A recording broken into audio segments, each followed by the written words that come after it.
वक्त की बड़ी खबर आपको बता दें, अलीगढ़ मुस्लिम यूनिवर्सिटी में एक बार फिर से पुलिस पहुंची है, जहां पर वो फिर से छापेमारी करेगी, लोगों से बातचीत करेगी। आपको बता दें कि ये मामला शहबाज से जुड़ा है, जो एएमयू का छात्र है, जिसके एक कमरे से कारतूस, जाली नोट और कई ऐसे फर्जी दस्तावेज मिले हैं, जिसके बाद ये सवाल उठ रहा है कि आखिर वो छात्र था कौन और क्यों फरार हो गया है। इसी पर चर्चा करने के लिए मेरे साथ मौजूद है मेरे सहयोगी हर्ष जी। सर, क्या है ये पूरा मामला एएमयू का और शहबाज कौन है? बिल्कुल, देखिए, शहबाज को लेकर ये कहा जाता है कि वो फर्जी तरीके से वहां पर रह रहा था, लेकिन सवाल उठता है कि क्या कॉलेज प्रशासन को इस बात की जानकारी नहीं थी कि वो फर्जी तरीके से आखिर कैसे रह रहा था, आखिर वो कब से रह रहा था और कब से ये प्लानिंग की जा रही थी, क्योंकि जो कमरे से चीजें मिली हैं वो कहीं ना कहीं संदिग्ध हैं। आखिर कारतूस कहाँ से आए?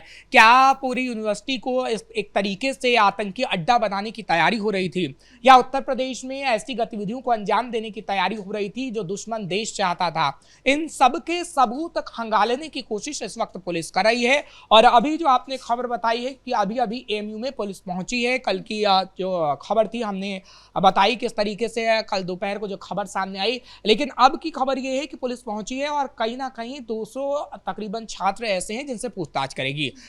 उसके साथ साथ कौन था, क्योंकि कई उसके दोस्त भी बताए जा रहे हैं कि एएमयू में अभी भी मौजूद हैं। अब उसने वहां पे आकर उन दोस्तों को बनाया या वो पहले से दोस्त थे, ये भी बड़ा सवाल है। और उन दोस्तों से जब पूछताछ की जाएगी तो ये भी पता लगाने की कोशिश होगी कि क्या वो बाहर से आता जाता था, किसके साथ मिलता था, किसके साथ नहीं मिलता था, क्योंकि अभी पुलिस ये कह रही है कि एक मोबाइल फोन भी बरामद हुआ है। हालांकि वो उसका तो नहीं है, लेकिन किसी से ही बरामद हुआ है और ये कहा जा रहा है कि उससे पता लगाने की कोशिश की जाएगी कि आखिर उसका लिंकअप किस किस के था, क्योंकि उस मोबाइल डिटेल में पता लगा है कि उसकी बात कहीं ना कहीं कई बार एक ऐसे व्यक्ति से हुई है जो संदिग्ध है। आखिर वो संदिग्ध व्यक्ति कौन है, इसका पता लगाने की पुलिस कोशिश करेगी। देखिए, अलीगढ़ मुस्लिम यूनिवर्सिटी का जहां तक हम जिक्र करते हैं तो कई बार ऐसी गतिविधियों के लिए इस यूनिवर्सिटी का नाम सामने आ चुका है। आपने देखा इससे पहले किस तरीके से नमाज को लेकर बवाल हुआ था, अलीगढ़ मुस्लिम यूनिवर्सिटी में ही नमाज को लेकर बवाल हुआ, कई छात्रों ने हंगामा काटा। इससे कई और पहले की अगर बात करें, अखिलेश यादव की सरकार में एएमयू किस तरीके से हमेशा से विवादित रहा है, मुसलमान छात्रों ने किस तरीके से बवाल काटा, ये किसी से छुपा नहीं है। लेकिन योगी सरकार में एएमयू के अंदर ऐसी गलत गतिविधियां नहीं होने दिया जाएगा, क्योंकि इससे पहले जो नमाज को लेकर बवाल हुआ उसमें भी हमने देखा कि पुलिस ने किस तरीके से डंडा बरसाने का काम किया है।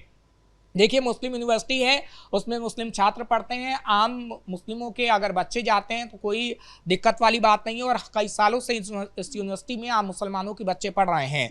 लेकिन अगर वो कट्टरपंथ की शिक्षा हासिल कर रहे हैं तब दिक्कत है, अगर वो जिहादी शिक्षा हासिल कर रहे हैं तब दिक्कत है, क्योंकि एएमयू के अंदर जिस तरीके से दस्तावेज बरामद किए गए हैं वो ये बताते हैं कि कहीं ना कहीं कई छात्र जिहादी मानसिकता अपना रहे हैं, उन्हें जिहादी ट्रेनिंग कोई ना कोई दे रहा है। लेकिन सवाल है आखिर वो है कौन? शहबाज को लेकर ये कहा जा रहा है कि वो 1 साल से पढ़ रहा था, लेकिन कुछ स्टूडेंट्स ऐसा कह रहे हैं कि हमने कभी उसको देखा भी नहीं, वो दिन में सोता था और रात में बाहर चला जाता था। और जब ये छापेमारी हुई है तो उसके बाद सवाल उठ रहा है कि कहीं इसका पाकिस्तान से कनेक्शन तो नहीं है। बिल्कुल, देखिए, प्रशासन पर सवाल उठता है, एएमयू प्रशासन पर, कि एएमयू प्रशासन क्या कर रहा था। क्योंकि देखिए, अगर कोई भी हॉस्टल के कमरे में रहता है या कुछ भी होता है तो उसके कागजात कहीं ना कहीं प्रशासन के पास तो होंगे कि भैया वो आया कहाँ से है और उसके माता पिता का नाम क्या है, क्या वो उत्तर प्रदेश का ही है या फिर उत्तर प्रदेश से बाहर का है। ये कई अहम सवाल है, क्योंकि अभी दस्तावेज तो पुलिस के हाथ लगे हैं, लेकिन उन दस्तावेजों को खंगालना होगा और इस बाबत पुलिस को पूरी जानकारी भी देनी होगी। क्योंकि देखिए, कल की जो छापेमार कार्रवाई हुई है, आज की जो छापेमार कार्रवाई होगी और तो और जिन छात्रों से पूछताछ होगी, उस आधार पर कहीं ना कहीं पता लगेगा कि ये जो फरार हुआ आखिर इसका लिंकअप कहाँ से था, क्या दुश्मन देश के साथ भी इसका लिंकअप था, और क्या ऐसी गतिविधियां एएमयू में पहले भी हुई हैं और जिसे छिपाने की कोशिश की गई है। क्योंकि 1 साल कम नहीं होता, 1 साल के अंदर इसने न जाने कितनी ऐसी गतिविधियों का प्लान बना रखा होगा जो उत्तर प्रदेश को दहला सकता था। और इसके साथ क्या प्रशासन की मिलीभगत भी थी, कोई प्रोफेसर भी इसके साथ ऐसा था, या कुछ और भी ऐसी गतिविधियां थी जो प्रशासन और ये मिलकर कर रहे थे, ये भी एक बड़ा सवाल है।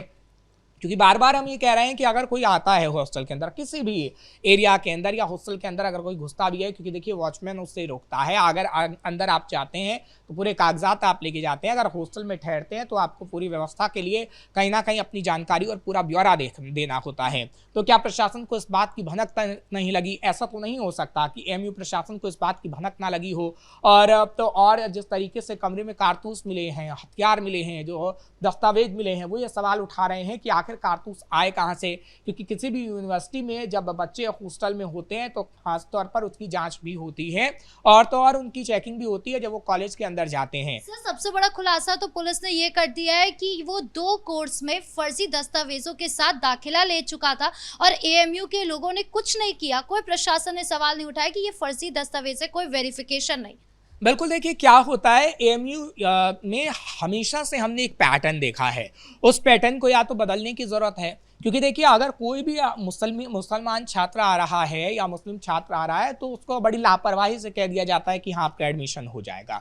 और ये आज की प्रथा नहीं है, ये सालों से यही प्रथा चल रही है। जो कहीं ना कहीं ये प्रथा चल रही है वो एक दिन कलंक कथा में बदल दी जा सकती है। और कलंक कथा अगर लिखी गई, क्योंकि देखिए एएमयू से अगर कारतूस बरामद हुए हैं, जाली दस्तावेज बरामद हुए हैं, हथियार मिल रहे हैं, तो एक कलंक कथा ही है एएमयू के लिए।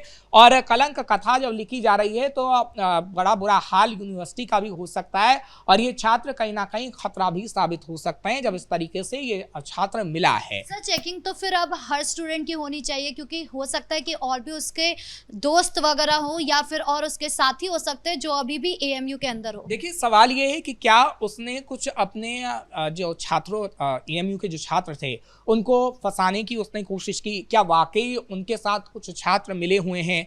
ये सब जांच का विषय है, जांच हो रही है, इसमें कोई दो राय नहीं है कि एएमयू के अंदर पुलिस पहुंची है तो जांच नहीं हो रही है। लेकिन सवाल ये उठता है कि 1 साल के अंदर अंदर उसने कितने न जाने लोगों को फंसाया होगा, 1 साल के अंदर अंदर जो छात्र थे उनको किस तरीके से बरगलाया होगा, किस तरीके से इसमें घुसाया होगा। क्योंकि देखिए जब कारतूस बरामद हुए, जाली दस्तावेज बरामद हुए तो कुछ ना कुछ एक्टिविटी तो वो कर रहा था। सवाल ये है कि क्या वो पाकिस्तानी हैंडलर्स के संपर्क में भी था? क्योंकि जिस तरीके से हमने एटीएस की छापेमार कार्रवाई देखी है उत्तर प्रदेश के अंदर, जो पश्चिमी उत्तर प्रदेश को दहलाने की कोशिश कर रहे थे, और तो और चारबाग रेलवे स्टेशन की जो आपने कल खबर बताई कि कैसे चारबाग रेलवे स्टेशन को दहलाने की साजिश थी। लखनऊ से 4 व्यक्ति की गिरफ्तारी हुई और उसके बाद एक अलग जगह से 6 लोगों की गिरफ्तारी हुई है। और ये कहीं ना कहीं सवाल उठाता है कि क्या इसका संपर्क उन लोगों से भी था, क्या ये पाकिस्तानी हेल्डर्स के संपर्क में भी आया?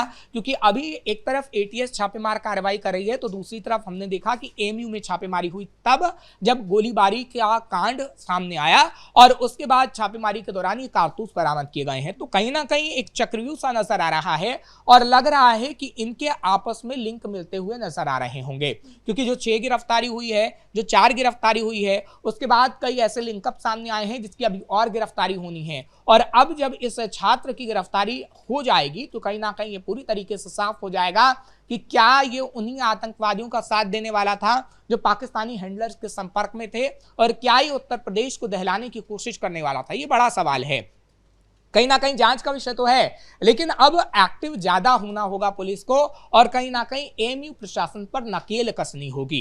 क्योंकि एएमयू प्रशासन ने जो ढीला ढाला रवैया दिखाया है छात्रों की एंट्री को लेकर, क्योंकि हम बार बार ये सवाल खड़े कर रहे हैं कि अगर कोई मुसलमान छात्र है तो आप लापरवाही कर देते हैं, बिना जांच परचे आपने कागजात को परखा नहीं और उसमें सिर्फ लिखा हुआ था कि यहाँ इस यूनिवर्सिटी से पढ़ के आया, आपको दस्तावेज तो देखने चाहिए थे कि वो दस्तावेज जाली हैं। आप देखिए हर यूनिवर्सिटी में ऐसी मशीन या कुछ ऐसी चीजें होती हैं जिससे पता लगाया जा सकता है कि वो जाली है दस्तावेज या फिर असली है, तो आपने वो पता लगाने की कोशिश क्यों नहीं की? तो ये लापरवाही कहीं ना कहीं पूरे उत्तर प्रदेश के लिए भारी पड़ सकती है और इसलिए हम ये कह रहे हैं कि एएमयू प्रशासन की नकेल को कसना होगा। अगर एएमयू प्रशासन की नकेल को नहीं कसा गया तो कोई जिहादी आसानी से एएमयू में एंट्री लेगा और पूरी यूनिवर्सिटी को तो दहलाएगा ही, साथ ही साथ वो उत्तर प्रदेश को दहलाने की साजिश भी रचेगा। इसलिए ये सवाल उठ रहा है कि ऐसे जिहादी लोगों की एंट्री आखिर एएमयू में कैसे होती है, ऐसे लोग आखिर कितने लोगों को बरगलाने का काम करते हैं। क्योंकि कल भी हमने ये कहा था कि जो लखनऊ से गिरफ्तारी हुई और 6 लोगों की जो गिरफ्तारी हुई है वो किस तरीके से कुछ लोगों को चुनते थे। पाकिस्तानी हैंडलर्स किस लोगों का चुनाव करते हैं जो 19 से 20 साल के हो जाते हैं, जैसे 18 की उम्र पार करते हैं, क्योंकि देखिए उनमें समझ तो होती है लेकिन इतनी समझ नहीं होती है और वो कर गुजरने के लिए कुछ भी तैयार रहते हैं वो युवा, और उन्हीं युवाओं से ये हैंडलर संपर्क करते हैं। और जो युवा, जो एएमयू का युवा था, जो छात्र फर्जी तरीके से रह रहा था, वो भी तकरीबन बताया जाता है कि 20 से 21 साल का है। तो कहीं ना कहीं उसको बरगलाने की कोशिश पाकिस्तानी हैंडलर्स ने की, या फिर हम देखेंगे कि उसने कई और लोगों के साथ संपर्क साधा और उत्तर प्रदेश को दहलाने की वो साजिश रचने जा रहा था। तो ऐसे युवाओं को साधना का प्रयास ही पाकिस्तानी हैंडलर्स करते हैं और चाहते हैं कि उत्तर प्रदेश की धरती दहल जाए, लेकिन पुलिस एक्टिव है। आगे आने वाले समय में जांच में कई खुलासे हो सकते हैं। जी, इस मुद्दे पर जानकारी देने के लिए आपका बहुत बहुत धन्यवाद। तो कुल मिलाकर शहबाज के फरार होने के बाद और रूम में छापेमारी होने के बाद एएमयू अब सवालों के घेरे में आ गया। अब सवाल उठता है कि फरार आरोपी कब तक पकड़ा जाता है। ब्रेकिंग न्यूज में इतना ही। कैमरा पर्सन राजकुमार के साथ मैं राधिका राज।